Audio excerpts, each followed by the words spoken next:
Welcome to Planet Marzipan Podcast, your fish and Marillion podcast, where we talk about all things in the planet of Marillion and fish. I'm Mezza, and here's my mate, Craig Houston.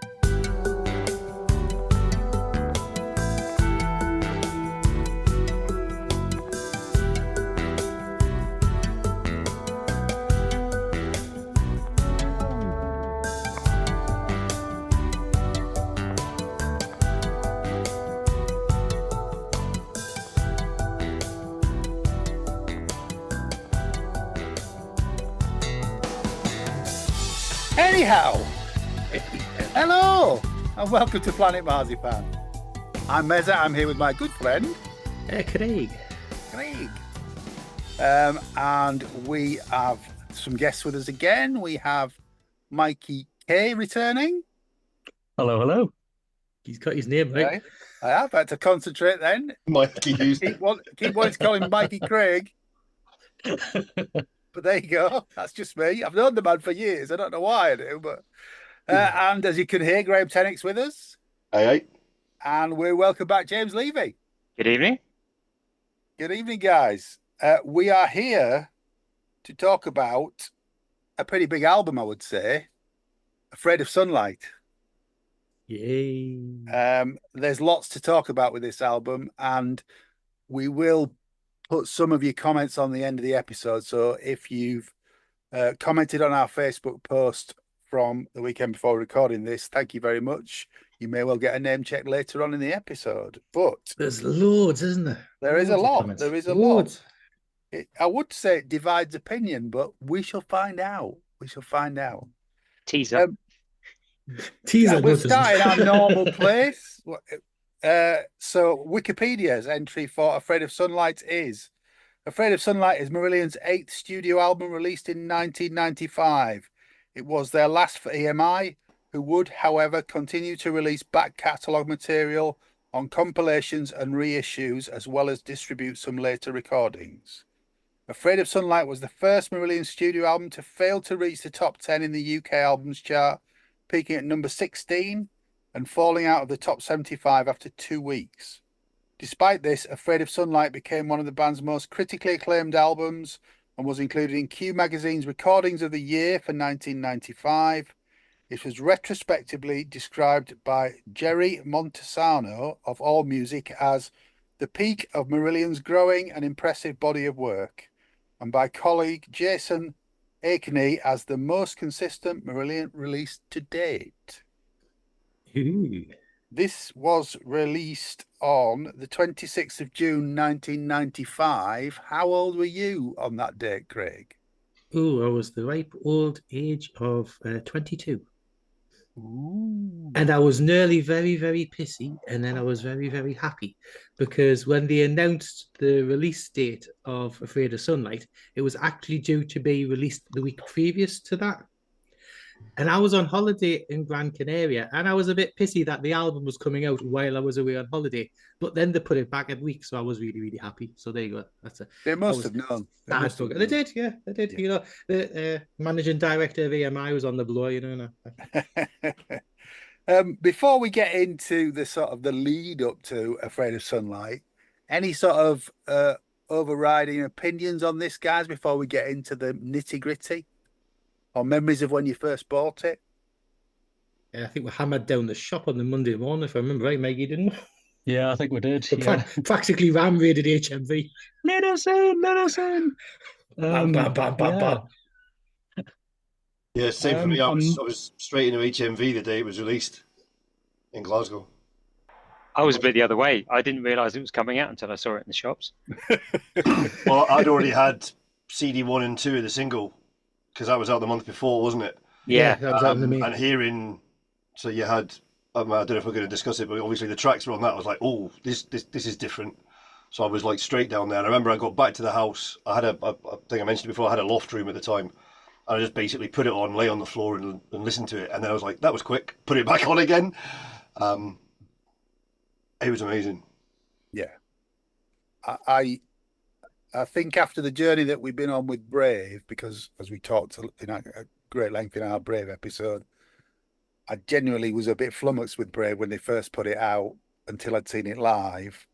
But having been on that sort of journey, I was surprised by AOS, and we'll talk about that more as this goes on. It's nothing like Brave to my ears. I mean, it's fantastic, as we'll talk about, but it's, again, they say each of their albums is a reaction to the last one, and this seems to be the case with this. It's really different to what preceded it. Yeah, I found. I mean, from hearing, I mean, I thought "Beautiful" was a great first single, and it was a bit more commercials. The word that's bandied around quite a lot, but it seemed to be not as like saccharine kind of thing as "No One Can." It seemed to be a progression on from Brave, but with more commercial edge to it. But no, I thought it was. I think accessible is the word I would use rather than commercial. And I mean, a lot of people do allude to Beautiful being No One Can Part 2, but personally, I wholeheartedly disagree. I understand why people would think that, but I think Beautiful in its own right, like Craig said, was a perfect lead for the album. And it's one of those songs that just make your ears go, oh, without being too brash, without being too saccharine. And I really think it's a natural progression more from Holidays in Eden than maybe it was from Brave. Yeah. Yeah, there's definitely some echoes of Holidays in Eden in Beautiful, but as you said, it's sort of a bit taken a bit further, and I think some of the bits of Brave also echo that as well. But we'll get into that in a minute. Yeah. But I think I kind of, it's a mixture for me of a kind of reaction to what went before. So I almost think of this album as a line in the sand. It's the last of a certain type of Marillion, but it then also, for me, if you look at the three long tracks in the middle, or the three sort of big tracks in the middle, they're almost like a precursor to what comes next, because they are slightly different to what. And then, so I really think of the album as a line in the sand. It's like the end of old Age Marillion and the start of New Age Marillion. Yeah. But it's also the last great rock album by Marillion. Well, I mean, yeah, I get what you mean. Talking about the lead up to the album, so while they were on the Brave tour, Arnison pulled the band aside and said EMI have lost interest. They want to bail on the contract, and he claimed he'd talked them into taking another album if it was quick and turned around in a matter of 6 to 8 months, which goes to prove that they can work under some sort of pressure. Yeah.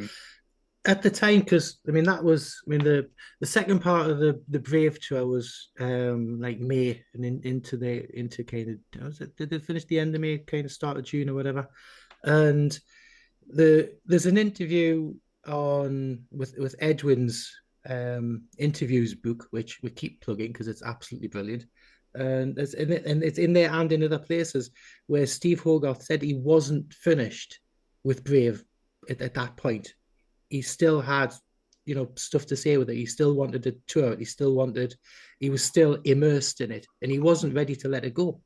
But when John Arnison said that, there was no more support from EMI, and they had to move forward, and he's fought to get them another album that had to be done on the cheap and on the quick, just to get. And it's, I did dig out Separated Out book, John Collins' book, again over the last couple of days, and there's an interview where they quote H in there as saying he kind of lost himself in the Brave character, and he'd lost sight of who he was. And this album is him sort of regaining his own vision on the world and being himself rather than playing the character in Brave. So this is consumed him, didn't it? claiming that back. Yeah. I wonder if though, a lot of the lyrics, more so on this album than any other, originate from John Helmer, don't they? Yeah, H says in interviews, and I think on the remaster on the video, that he, in the liner notes, that he was frazzled. Brave took a lot out of him for the tour, and I wonder actually that if there wasn't going to be another album, if EMI said, yeah, go, we'll just go for 95, write in 95 and we'll release it in 96, whether there'd have been another leg of the Brave tour towards the end of 94, because they went off to Japan and then they did the Mexico dates, and that's when it stopped. But I think, yeah, he said his head was a shed, paraphrasing. And with these lyrics coming through from Helmer, it seemed to resonate with him because it was putting fame under a spotlight, and that sort of Americana, vistas, driving in the desert, that sort of thing. And it seemed a good jump off point for the album. Well, Helmer was on a bit of a roll, wasn't it? Because he just put out his Mother Tongue book. So he was, in a fairly rich vein of form creativity as well. Yeah. And again, Dave Megan producing. So keep the team together. And he was in very early on in the writing sessions, which I think shaped the album. Some band members have said that was a bad thing. Other band members have said that was a good thing. Mark! Yeah, Mr. Kelly. But I think if we touched on the sort of shortness of the album, and we'll get into more around the sort of where it goes with the Motown feel and the 60s psychedelic. But I think also what you're saying about Beautiful and other things as well, I think he was the one that's sort of pushing the certain ideas of let's go here, let's join these together, let's go from there. But he's also got a pop sensibility head or indie head from before Marillion. He did the House of Love album, which I really like the House of Love album. And so I can see where that also comes into what Afraid of Sunlight was. Yeah. And there were one or two hangovers from Brave, I understand, although I don't know what they were. They talk about it in the documentary. Not a lot. Right. There was little bits of lyrics, little bits of music, but not much at all. Right. I think on the Brave sessions, I think there was little trying. You could hear little bits of where Hogarth's was with the lyrics on Afraid of Sunlight was tried. You could see him going down that path, but then Brave came in and that was all encompassing and going forward. Yeah. So it was primarily from scratch. But they also, because the EMI, they knew the EMI contract was nearing its end, they actually took the advance and used that to fit out the Racket Club as a recording base. So this, they had the new Racket Club then, they had a basic setup, didn't they, before? 92, wasn't it? So this was the start of what it's become now. Yes. The original Racket Club was tiny. Yeah. You literally walked in the front door, there was a kitchenette, and you walked into the live room, and there was big ramps, and all around the live room up the top of it was all where the gear was stored. So it felt very claustrophobic. And they moved around the corner to where they are now. I think some of the equipment came from what they used at the Chateau Marouat for the Brave sessions. They sort of squirreled it away a bit and then liberated it. Yeah. Liberated it, yeah. Yeah. But it's a really key moment in their career, this, isn't it? They realized that the paychecks were going to stop coming from EMI. I mean, they still owed them a hell of a lot of money. But £500,000 or something, wasn't because it? Because of the dwindling sales of each successive album, and dropping by about 150,000, each time. But the investment on Brave was, EMI pumped in between the production of the album and Brave the movie is about 300 grand or something, wasn't it? It was a huge chunk of cash. But I think it was very shrewd of them to sort of start to use the advance to set up a base to record on, and all of this album was recorded at the Racket Club, wasn't it? Yeah, mixed at Park Street. Yeah. I mean, they started writing, I think, within 2 weeks of the last the Mexico gigs. Literally, They came back, had a couple of weeks time off, and they started. And I think Dave was there from week 2 or 3, from what I could hear on the sessions. Yeah. And ideas came out really fast.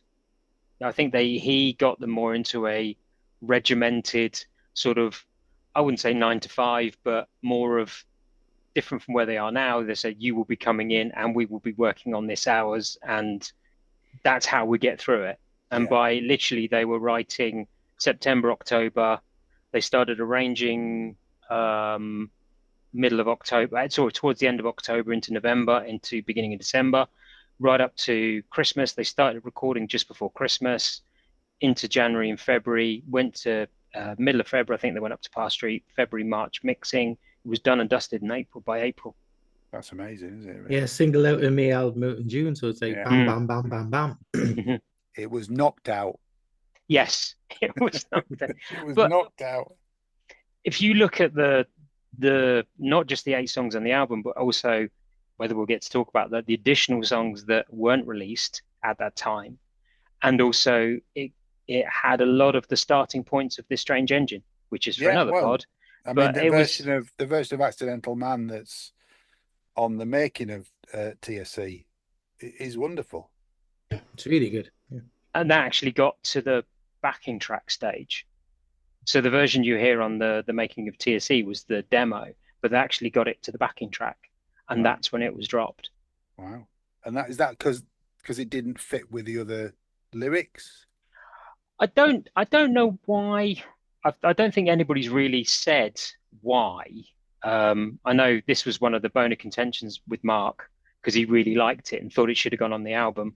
But whether some of the others thought we can make it better, we can change it, because the version on TSC was sort of in parallel. It was written almost on, I think it was written on the same day. The two ideas, they sort of had it in parallel, worked on one, and then they had the other one sitting there, and maybe somebody went, actually, I prefer this version. Let's work on this for the next one.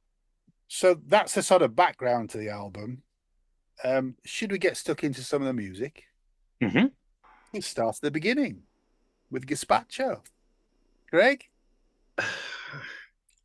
I'm going to be really That's not boring. good stuff. I'm going to be really boring on this podcast, because What? all I'm going to say for every song on this album is genius. Because It didn't sound like it for a minute. That's what I thought. I thought he was going to go downer on it. I thought that was a dead negative from the look. No, I as an opener, it's corking. Lyrically, it's fantastic. Musically, it's interesting. No, don't get us started, because I'll be here all week. Well, Move on. You can nip off now. We'll just drop. You can drop that in for every track. What you've I just said can't. there. Genius. It's genius. Oh, I love it, and it's all the sound clips, everything that meshes in with it, the storytelling of it. It's just so of its time as well, and it's very, very current for what was happening in '95 with famous people with story. And obviously, the Lennon stuff was earlier, but love that song. It paints a picture very well, doesn't it? Yeah, it does. Yeah. Broad strokes, bright colours. I'm not going to say Bernard Hill. Fantastic. Yes, we've got Bernard Hill as John Lennon. Yosser Hughes, there you go. Captain of the Titanic. Theodin King. There we go. Yeah, I think without the technology that they used on the Brave album with overdubs and samples, blah blah blah, I don't think this album would have had the strength if it didn't have all that included. But it's very refreshing, I feel, and just everything just interweaves magically, and not more so than on this opening track, I feel. I think obviously you mentioned that we might speak about people at the end, but I think there was a comment in the Facebook thing about the best start to an album ever, and it was just that I think that those voiceovers and the way it's done, and then the panning.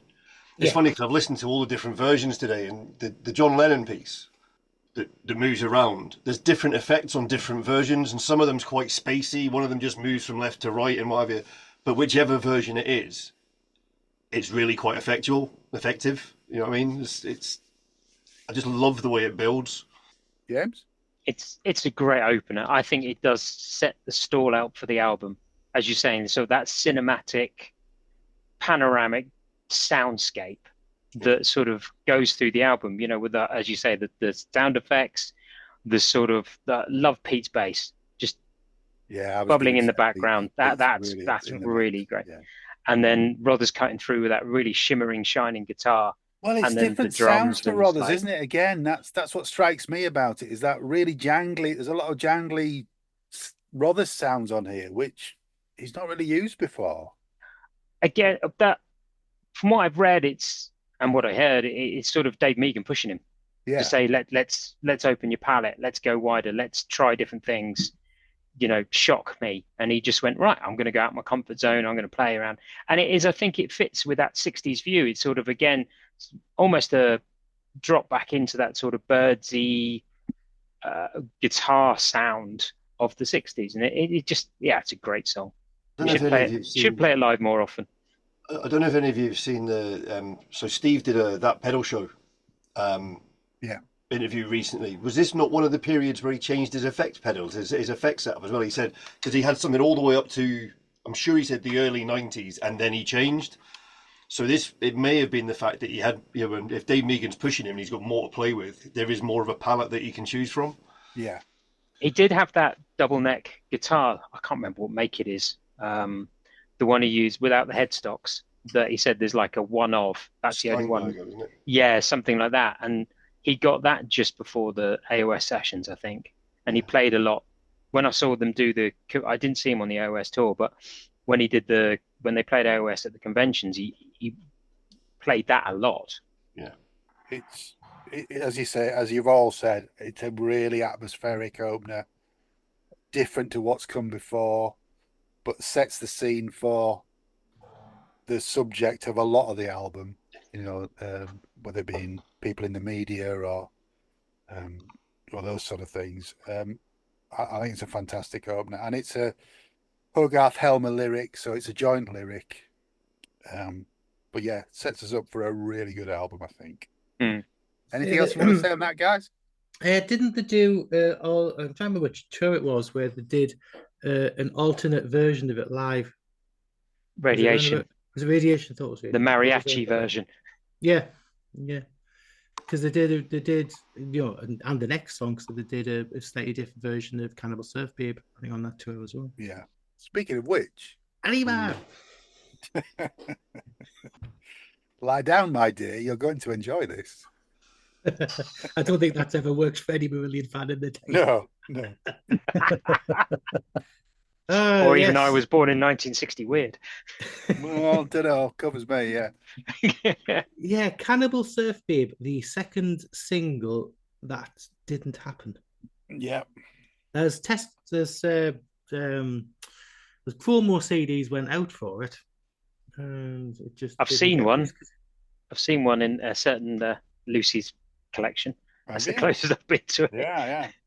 Yeah, I don't think they had a cover, or they didn't have a cover arranged for it, but it was because that was originally planned to go out in the August of '95. In fact, when this is a bit earlier, we're going to talk about, then we'll talk later on, when they did the tour around with Ian and H and that, where they used to, when they went to into some clubs doing a promotional tour, me and Mikey were talking to H in South Shields, and at that time, and it was just after the album came out, he was still confident that Cannibal Surf Babe was going to be the next single, but that was blown out of the water, unfortunately.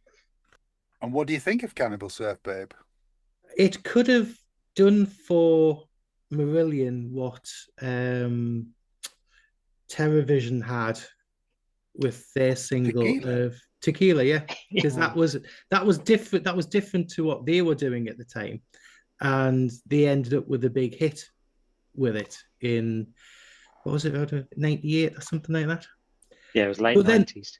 Yeah, and then they were subsequently dropped by AMI. So there you go. It didn't happen, but no, great song, and I think it's had a little bit more of a renaissance in the last couple of years with the band playing it live, and that video that they did for it. Yeah, I love that video. For the convention where they're sending the whole thing up, it's brilliant. But no, the whole Beach Boys kind of vibe, and it's so out of their wheelhouse. Yeah. I thoroughly enjoy it. It's never skipped it once when I've played the album. Mikey? Yeah, so I'm on the same boat with Craig. I just think it's absolute genius. Yeah, it kind of seeds really well into the next track, as you all know. And I think it gives them a different color palette to play with. Um, it's difficult to convey why it fits on the album when you hear the rest of the album, but somehow it just perfectly does. But I It's love the whole it. I love it. Americana thing, isn't it? Yeah, Yeah, I love the imagery. It conjures up so much stuff, whether it be psychedelia, American B movies, Beach Boys pastiche. I kind of You imagine love of a theremin. love of Tyrannosaurus Rexes. I kind of imagine sort of like a Brian Wilson off his nips, imagining all this in his head somehow, you know? But Off yeah, his no, it's nips. wonderful. Off his nips. Yeah, I think it's wonderful. You've just got visions of Pamela Anderson on the beach doing it in a video. That's exactly what it is, I mean. Craig. That's exactly what it is. Yeah, silly me. I've got visions of an unreleased Brian Wilson album called Off His Nips. I'm going to be contentious. Go on. Go on, go for it. So I think this is Marillion's Illegal Alien. Ah, I like it, but it doesn't fit on the album. And I mean, the first time I heard it, I was like, what? As it just like complete, because I think the way it's done, so the sounds Mark uses and the way he plays it, it's all very, very different to the way Marillion had done stuff before. It's a brilliant song. It really is. When you sit and listen to it and you listen to the concept of the lyrics and you listen to the way it's done, it's absolutely brilliant. But in the context of the album, I never skip it because I love the song, but I still sit there and go, how did it make the album, let's say, compared to Accidental Man? I think it's a bit of a reaction to Brave. Yeah. This is look. This is just let's have some Run with fun. it. Yeah. Yeah. James, what have you got any views on this? when I had first heard the album, this was the one this and another song, which I'll talk about in a bit, was the one that went, huh? Because it was so different.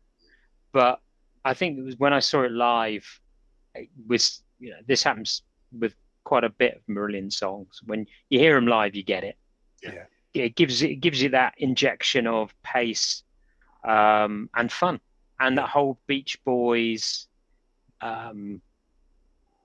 beginning and end, and also the way through the middle. And dipping back to the making of the album, it came out pretty much as you hear it. I think on the Blu-ray, I think I've put the original jam on there, and that driving bass just run the song, and everybody just went, "Oh, this is great! Let's have lots of fun with this." And it didn't take long for them to sort of put it together. It's just mainly the beginning and the end they worked on, and the middle eight. But I think it sits well with the album. Now, we've bedded in with it over the years and things like that. I think, again, it's that whole 60s vibe, that whole Americana play, fun, out there, sits well with the album. Yeah, I think it's good fun. I mean, this is one of only 2 tracks that wasn't mixed by Dave Meaghan. This was remixed by Nick Davis. So I think they'd done that with an eye on it being a single. Yeah. But as some of you have said, I think the fun aspect is enough for me. I don't really want to preempt what we're going to say later on, but this first side of the album sets us up for the second side for me. So the first half of the album is never going to hit the heights of the second for me. This is it's nice. Gazpacho's a great opener. Cannibal Surf Baby is a bit of fun.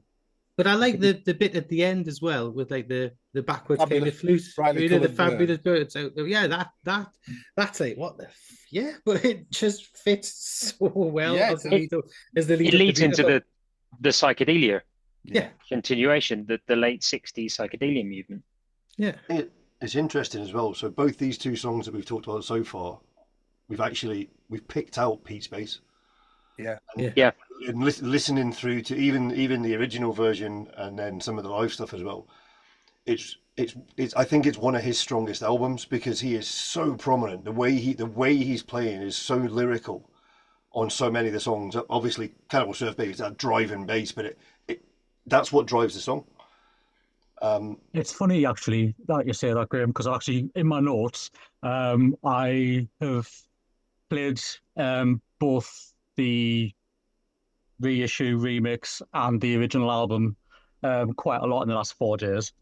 And one of the things I wrote down was people keep saying that Anarachnophobia is Pete's album, and yet I found the driving force behind a lot of this album was actually Pete from start to finish. And I know you'll probably touch on it later, but I thought, especially so with the remix, you just can't ignore Pete's bass playing throughout. And I was kind of tuning into it all the way. And I don't think I've ever done that before. Mm. Yeah. No, I can't disagree with any of that. Shall we move on to Beautiful then? Beautiful. Beautiful. Beautiful. Yeah, better than the Christina Aguilera version, but there you go. No one can follow that, can they? That's probably going to be the one and only time on Planet Mars Band podcast that Christiana Aguilera is going to be mentioned. Oh no, he'll now you've set now that's a Shit challenge. on Now. He'll do time. it every week now. Yeah, It's going to be listeners. Listen to your divas for every episode. It's going to be a diva dropped in. Really strong song. It was potentially a really strong single. If they'd been in a better position with EMI, this could have been the breakout hit of the 90s. But as ever, time and tide and stuff like that. And I think, no, it's a great song, great lyrics, musically great. Nice to have a good old bit of Hammond organ in. yeah. Yeah, loved it from start. I played it to death when I was away on holiday in Gran Canaria. Well, Graham. Yeah, like I said, I had the 2 CD pack. You know, you couldn't. And we'll talk more about that later because of the. Yeah, remember you got the cover packs. You got the postcards in it. Yeah, 99p. Yeah, I've got my track records 99p sticker on it. 99p, but because you got the additional artwork pictures inside, didn't you? Yeah. Yes. Yeah. So they're back there somewhere. And I remember just playing it to absolute death. Yeah. Playing it because it's amazing. And it is my wife's favourite song with H. Wow. Okay. James. Pick me when I'm Sorry, I having didn't a realise you were drinking. It's all right. He's having his absinthe to get through this. Yeah. Just keep topping up the medicine. No, I really like it. I prefer the live outro with H on the piano to the album version, Right. to the fade out. Yeah. But apart from that, yeah, I think it's again that sort of Rothers jangly guitar that sort of sits through the album. Yeah. It's a strong lyric, strong chorus. Should have been much higher in the singles chart, as you said. Right? It just could have been the breakout single. Nice video, H wandering around bits of London. And again, it's another one. It's the other one that came out of the jams almost fully formed. It was one of those. This is a pure Hogarth lyric. This one, isn't it? Yeah. And came out. Yeah, they wrote it the same day as they wrote Cannibal Surf Baby. Did they? Mm-hmm. And the funny thing is EMI spent the money to get it remixed in Sony Music in New York, didn't they? And so Michael Brower. So they had a partial faith in it, but I think when it came to the actual release, they didn't put the money where the mouth was. And using Brower wouldn't have been cheap because he's a really highly regarded engineer, and he's got his So they must have had some intention of pushing. But it also, where it came out was in June 95 and May 95 was in the peak of Brit, or the increasing peak of Britpop. Wasn't it? Yeah, because wasn't it sort of September, the Oasis Blur Wars around the singles around that same year, wasn't it? I think so. Possibly, I've really tried to block that out. So. Yeah, you'll give him the shakes then. I hate Oasis with a passion. I knew I liked you, John. I knew I liked I you. hate them. Oh, I'm going to be the different one because I was at uni at the time and seeing all those indie bands coming through, they were great live, really good live. But anyway, that's definitely that's separate. maybe was in the top 20 when Marillion landed at 16. But again, like the album, I didn't know it was coming out. I girlfriend at the time was in we were in HMV in Aylesbury, and she went, "That band Marillion you like?" I went, "Yeah, they got a new single out, have they?" And I think that was the problem. Yeah. If fans weren't aware of it, then what chance have you got, really? I don't. I as much the same as no one can. I don't have an issue with it. I like it. I enjoy it. I enjoy it when we see it live. It's a nice song. It's a great H lyric, and it typifies to me what H stands for. That sort of outlook on life. Yeah, it's all good. And we keep doing charting the single because me and Mikey, we love the singles. We do love the singles. Where's Lucy reciting it when you need her? Well, yeah, she will when we get on the offered, chart. yeah. When we get on the chart the single for this, she will be there. Yeah, when we hit this one, she'll do beautiful. I'm sure. We're contractually obligated now. She's demanded to do the singles. Anything else to say on Beautiful? What about the compared to the original Dave Meegan version? Well, yeah, Second Chance as it is on the 1999 remaster. Yeah. Not massively different, I didn't think. I prefer the normal version to the Second Chances version. Me too. It's a bit shinier. Yeah, you can see what they got for the money. Track 4, Afraid of Sunrise. It's my least favorite track on the album, but it doesn't mean I don't like it because I do. I like the mirror image with this and Afraid of Sunlight, with the musical difference. This is quite, ethereal and, spacey and stuff like that. And never skip it. Yeah. Never skip it, but it's not a strong track on the album for me. Sorry, go on. No, go on, James. I was going to say, yeah, I agree. It's got, it's up against some absolute killers, so it's always going to be a little lower down. But I like it. It's that Joni Mitchell vibe to it. It's that, again, sort of the desert. Was it originally called Joni Sunlight or something? Joni Sunlight, Joni Sunrise, yeah. Sunlight, Dave Meegan really liked the idea, and when they started trying to arrange Afraid of Sunlight, they tried to put both together, the sort of bits that became Afraid of Sunlight and Joni Sunlight. He really strongly wanted it to be just the one song, but they just couldn't get it working. So in the end, they compromised and split it into two. Thank God. Which is very sensible. Yes, very sensible. Yeah. And Pete on a fretless bass, wasn't it? Yeah. Yeah, and like Craig says, I think it's that kind of that pastoral, that really kind of ethereal type listen. I think of it as kind of a breather before you move into the emotional roller coaster of the next two. It's like you've had the fun tracks, the build, the really sort of faster stuff, the heavier stuff, then you sort of move down and you've got this, which gives you that space before you move into the next tracks. And I love it. That's a really good point. Yeah, you feel with this album, with this song, you feel in this track quite a lot of like, you're sitting at some time of day in the desert, just on your own, alone watching life go by. Yeah. It's got that just lazy feel of just life. I love it. Yeah. It's that moviescape again, isn't it? Yeah, it is very much so. You can see the Arizona and the Nevada desert kind of in front of you, and you can feel the heat with it. And it's a bit of a palate cleanser for what's coming, though, isn't it? That's it. Yeah, it just levels the mood. Takes everything down because of what's about to happen. Yeah, and I think for this album, the sequencing of the songs on the album is spot on. Oh yeah, not always said that in a Marillion album. No. But I think with this one, they got it absolutely spot on. Yeah. As a closer to side one of the album, if you like, it couldn't have been played out any better.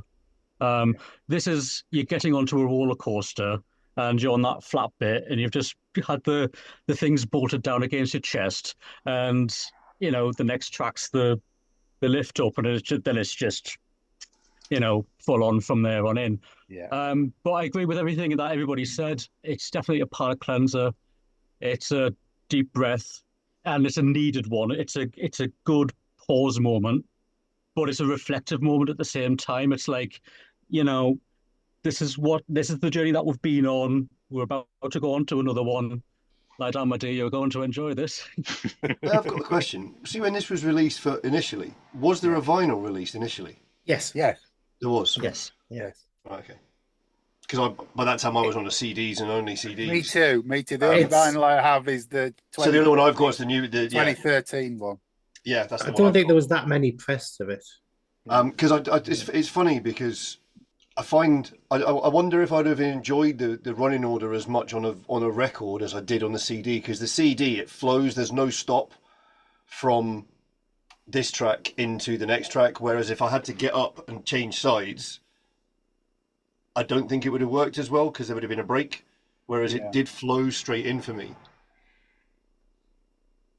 I don't know. I mean, we talked about it not being a long album, but it's 51 minutes long. It just doesn't seem that long, feel does it, does it? No, No, it doesn't seem that long at all. flies past. Yeah. Okay. Let's go. Out of this world. Well, should we get Mr. Kennedy's quote that he said for years and years and years and years and years, that the side two of this album is possibly one of the strongest side twos of any album ever at all time? Definitely. It's the strongest side of an album for Marillion for me. And it's something that Mark said to us for years and years and years. Yeah. So he's not here, but we're quoting him. He's not always right, but on this occasion he is. It's a stunning song. Stunning song. Yeah. Absolutely stunning song. It is. That's what it says in the tin, doesn't it? It just Yeah. Well. Yeah. And the one thing that, to spoil where we're going later on, I never understood why they never actually played this on the tour. Couldn't get it right. Yeah, because actually that's straight away. It was such a shame that they didn't do it at the time. James, would that have been because of the sequencing, because of the stuff they'd have had to put in with it when they were playing it, or was it just that they couldn't get the feel right when they were playing it? I think it's sort of, I've heard it in rehearsals, and I've heard a bootleg of the first gig. They played it on the first night in Washington, I think. And I think it just upset the balance of the set, because I think they started off with too many sort of slower songs, and they felt actually and sometimes it takes them a while to get into the song, and maybe it was too raw. It took a while to come together, so I'm not surprised they found it quite difficult to play live. Out of all the songs in Afraid of Sunlight, it's the one that they had to work on the hardest to get it to flow, because it came from two different ideas, and then they tried to put it all together and change tempos and whatever. But I think that's what it was, because we'll probably talk about it in the tour, but then they flipped the set on its head halfway through the American tour and increased the, as H calls, the bangers.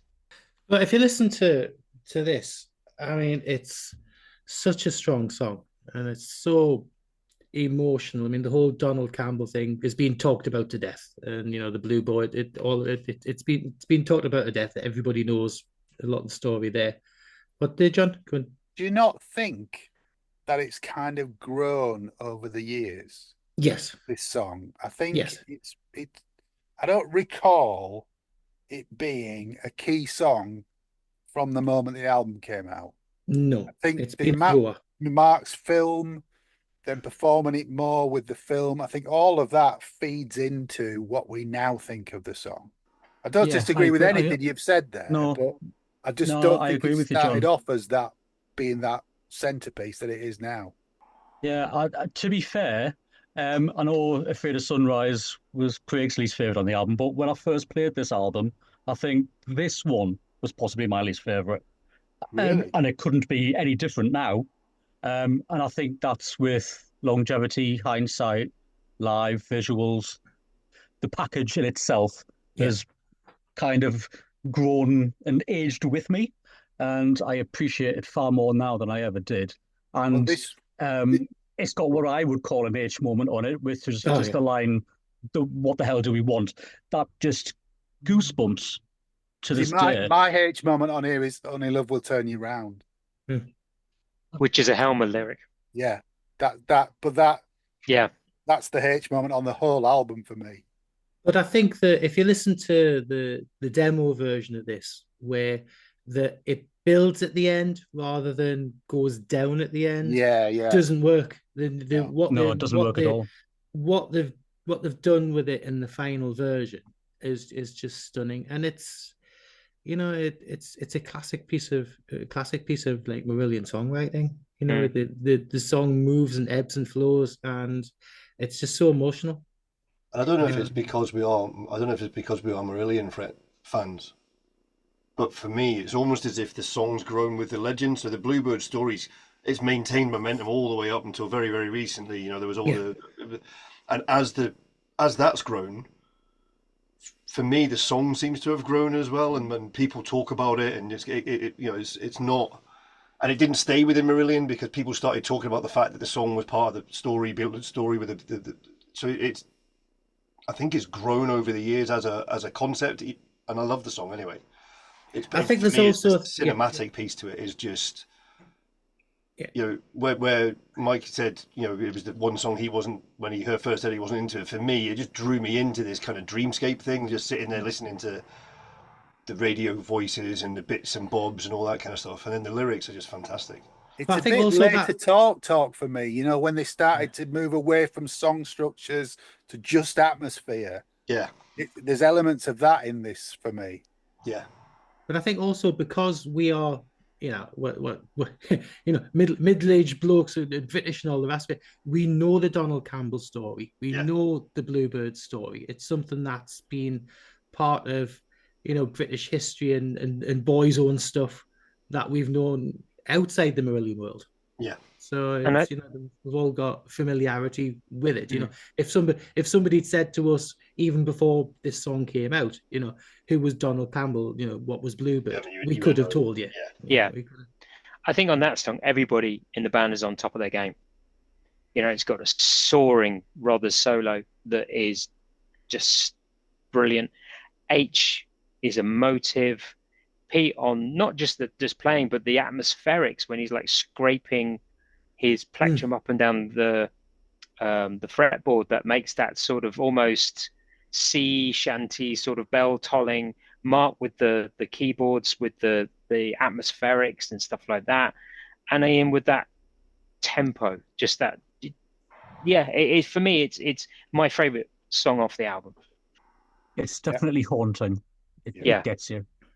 And you say about Mr. Kennedy and the video, which is just brilliant. Yeah. There are certain songs that we may have talked about in the past that I'm a bit tired of hearing. I'm talking to you, Neverland, by the way. But this gets played a lot, and I never tire of hearing this.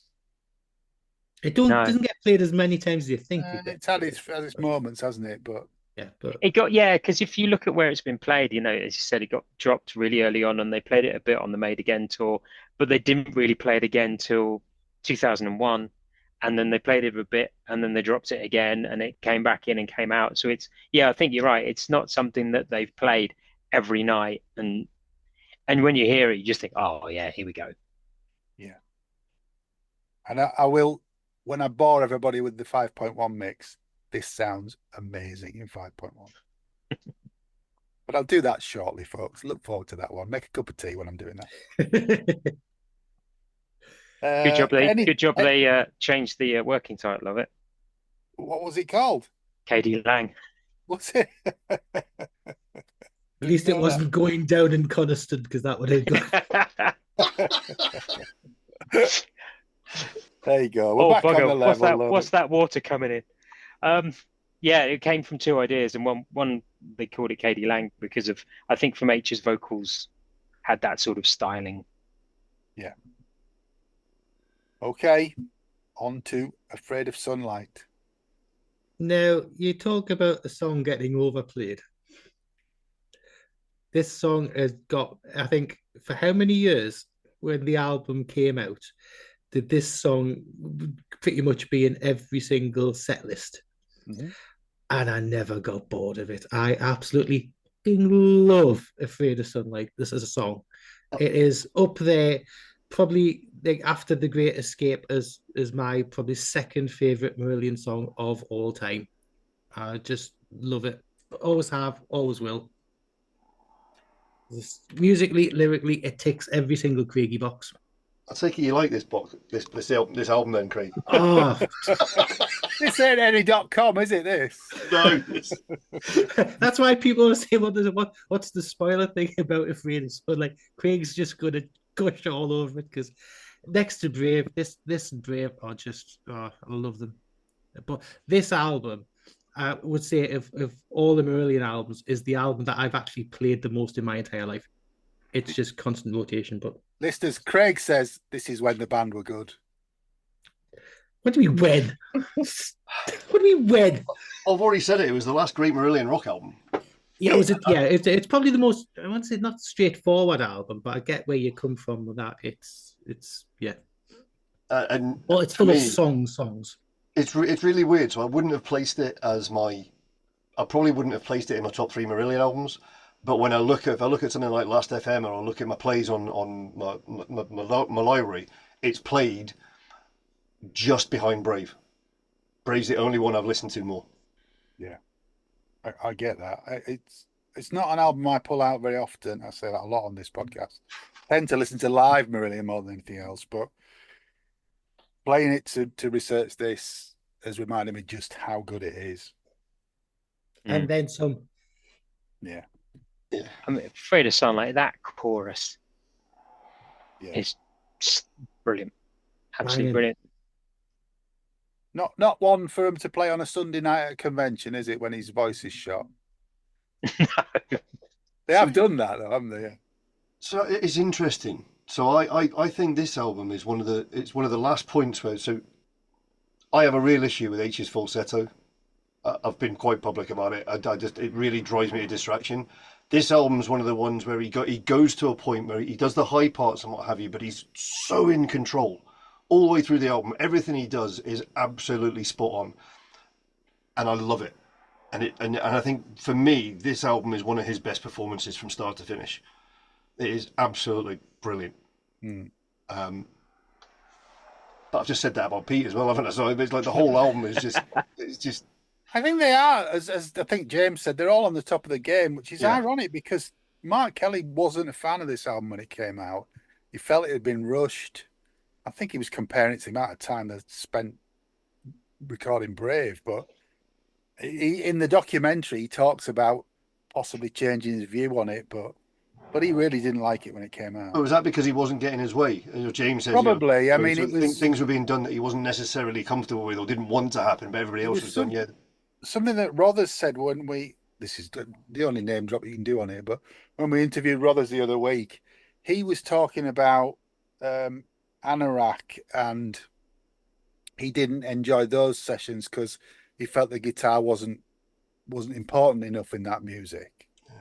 And I get the impression that that's what Mark was feeling for this album, which is ironic because some of the moods and the colours that he puts over these songs are just amazing. Absolutely brilliant. They are. It's definitely a guitar album. Yeah, but maybe that's it. Sorry, go on, Craig. No, so you look though, the pieces of the songs, so like with Beautiful and Afraid of Sunlight, where in those songs, traditionally, if they'd been written about 5 years earlier, they would have had guitar solos in them, but they've actually got more keyboard as the solo in it, and with those two particular tracks, so that's what works so well. Because Afraid of Sunlight doesn't have a blistering guitar solo in it. I think that he was also changing is on the way of changing the way he was writing at the time, and as you say, getting more towards the soundscapes, which become more on the sort of later albums, but then almost comes back again, because I think on the last few albums he's been one of the primary songwriters, and he's been doing more piano and things like that, especially with the last couple. So maybe to him that was, he felt a bit like he was losing his way a bit. I don't know. I mean, was he not going through a divorce at the time? He was also, I think there was a few things. I mean, H was having problems, Ian was having problems, and it was. I think the themes of the album were resonating with quite a few of them. We're lucky we didn't get a Phil Collins album, really, aren't we? No wrong with that. No, look, I've got it all up there, Graham. I'm a massive Collins fan. You know that. But... Come on then, Mikey. What do you think of the track? I'm same page as Craig, to be completely honest with you. There's not really much more to be said about it. It is pure, distilled, perfect Marillion for me. Ticks every box. Job done. I think the version of the Royal Albert Hall is stunning as well. Yeah.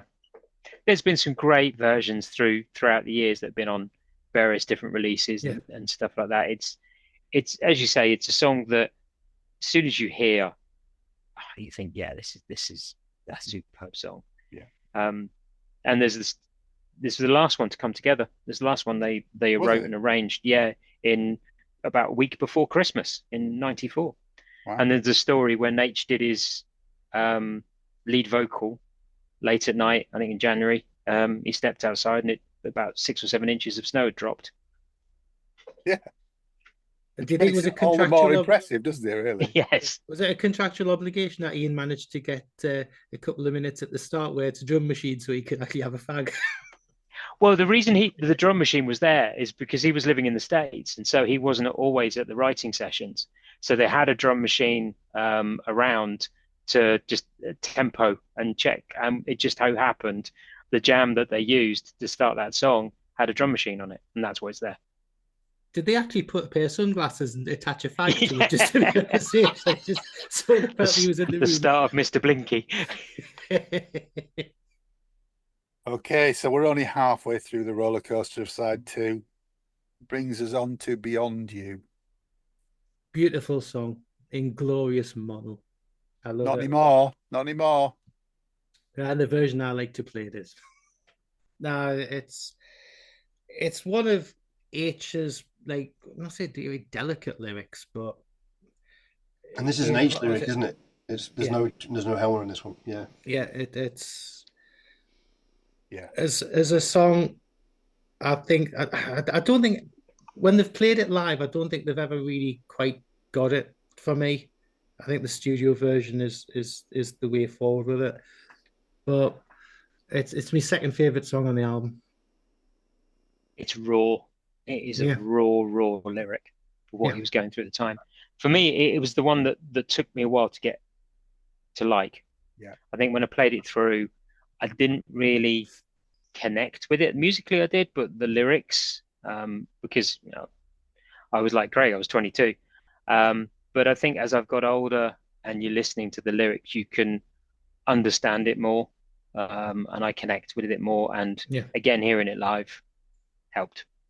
But they didn't play this on. They didn't play this till later on. No. So they didn't do this on the tour. Great. No, I love it. And similarly, I think the lyrics were almost elusive when I first heard it, because I was slightly older than 22, only a couple of years, but 23 and a half. But it was something that I couldn't connect with, but you could feel what he was saying. Do you know what I mean? It was like you could feel there was something there. But I think it's a mistake remixing it out of mono. I think the mono was for a reason. I agree with it. I think for me, it's a fantastic H lyric.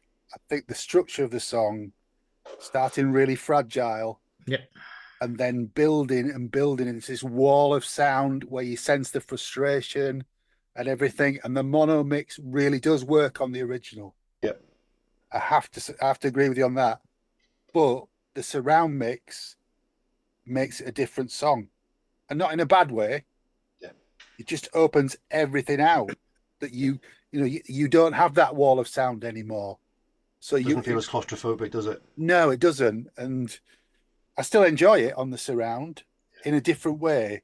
No, I get that. It's the mono and the wall of sound is all about that.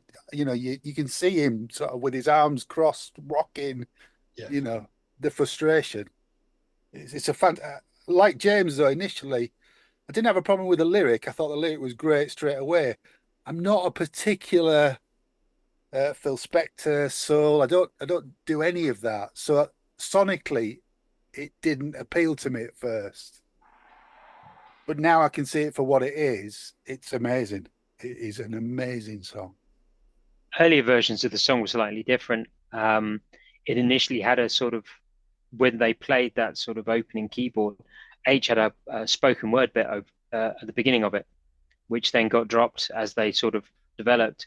And the ending, it went into a jam. It went into quite an up-tempo jam, which I think's on the Blu-ray, if people haven't had a listen. So yeah, they sort of went through a few iterations before they sort of got to the final form of it. Yeah. And I think the fade out works on it in the original version. I think, with most of the time we're not great fans of fade outs in songs, but this one where the lyrics and everything fades out and you got like the chime bells and stuff at the end, it gives it the whole Phil Spector kind of. Yeah, it's authentic, isn't it? Yeah. It's that melancholy, isn't it? Yeah. That real melancholy. Yeah. I think you need that fade out before the next track, though. Yeah. In all fairness. But for me, I was brought up on 60s music, and it just brings in all that George Martin, Joe Meek, Phil Spector, as you've said, that it just chimes every time with me. Didn't quite get the lyric when I was younger. Now I think it's absolute genius. But sonically, I've always loved it, and I enjoy it as much in stereo as I do in mono. I can appreciate both. And I think it's just wonderful. It really is. I think the lyric, isn't it? If you agree, but I think it's probably one of the most of the songs where H has bared his soul with what was going on at the time. Yeah. And that's where you as you grow up with it, it's where it touches on everybody's lives. You all have things where you pick out from different songs and stuff. That's why we love it so much. Okay, big finish then, King. And that is a big finish. And then some. Let's turn it up to 11.5. Never mind. I remember thinking it had blown my speakers the first time I played the CD. When it went right over you, and I was like, oh, what the hell? I was like, shit, there. Oh, it was stunning. Absolutely. What a way to finish an album. Yeah. Genius, as Craig would say. I've got nothing else to say, really. It just blows you away every time. It tops and tails the album really, really well. It almost brings back the sort of lyrical themes of Gazpacho, about the fame and the icons and the people there. So it does top and tail the album really well. He does seem to have been thinking about Cobain, though, doesn't he, when he wrote it? Yeah. Very much so. From what he says in the documentary, and also in the very early performances, when they used the backdrop, they used Cobain's picture at certain points. Wasn't that thing that... Sorry, go on, James. I think we're about saying the point that he was the first person on stage up to a mic in Munich after Cobain when they did Nirvana did their last gig with him. Yeah. And also H was saying, he didn't ever want to be in the point where someone like Kurt Cobain, where you're standing in front of a stage, fine well you're giving a rubbish performance and you're not happy with what you're doing, yet the crowd's adoring you no matter what, and you feel a disconnect, and it's not real. Well, apparently, I was reading today, he'd already started to say that they wouldn't play Smells Like Teen Spirit because he felt that was fake now at that point of his career. So that certainly bears that out. Powerful song. Yeah, it's he's saying about being overplayed live. At point, I thought this was overplayed. Yeah, it was a bit, yeah. But it's quite interesting watching it live when they can't decide when to end it. It just keeps going. Everybody just stares at King. usually Ian's looking around to say, right, when we ended it, guys, you know. You can hear when he's going to do because he rolls through the kit. Yeah. I went to the where was I? The Bowie statue opening at the Waterside. Aylesbury, yeah. And I was, thanks to Darren, I had a ticket up high, and it was the first time I've been up high, and I could see in on the kit and watching him play this, how frantic he gets was enlightening. Yeah. But he does it so coolly. He just like he's hardly moving yet. It's all happening. Yeah. It's so impressive. And of course, you've got that iconic image of at the beginning of H holding up the guitar with one hand. Yes. Usually silhouetted. Lots of people got great photos of that, but he still does it now, doesn't he? Yeah. Maybe not for so long. Well, I don't know. I don't know. Can Mikey, what do you think? Yeah, like Jim says, it brings the album 360, doesn't it? It's just it's gobsmackingly wonderful. It just really is, and it just takes your breath away. It is just, it's something else, isn't it? Let's face it. And I will never forget on the Strange Engine tour when we were in this ramshackle venue in Redcar. And they played King live. I honestly thought the roof was going to cave in. It was amazing. I could feel the rattle in my chest, and I just thought, we're all going to die here. But at least it was to a good song, so it's fine. I think generally we've given this a thumbs up, guys, haven't we? Just a little bit, yeah. Just slightly, yeah. Genius. So, I mean, I was just thinking to myself while everybody was talking there, I don't think there's been a Marillion album like this one. No. I think it stands out on its own as a... I think there's, you were reading the quotes earlier on from Wikipedia and they did the All Music one. I think there was another bit to that somewhere that I read where the guy said, it's the perfect blend of all that Marillion can do. Yeah. And I think that's spot on. I think it has got everything. It's got the rock stuff. It's got the jangly love song. It's got the really introspective piece. It's got the cinematic long form song, and then some. Yeah. I've always thought of it being possibly one of their most accessible albums for music fans or for rock fans. It's not particularly a prog album. It's got aspects of prog. I think you're right. Yeah. But I think what you've said there, it's more of a rock album than like a progressive album. Yeah. And I don't know, it's just like I say, the one I play the most. If I remember correctly, because it was about the only album that Q liked, didn't they? They gave him a favourable review.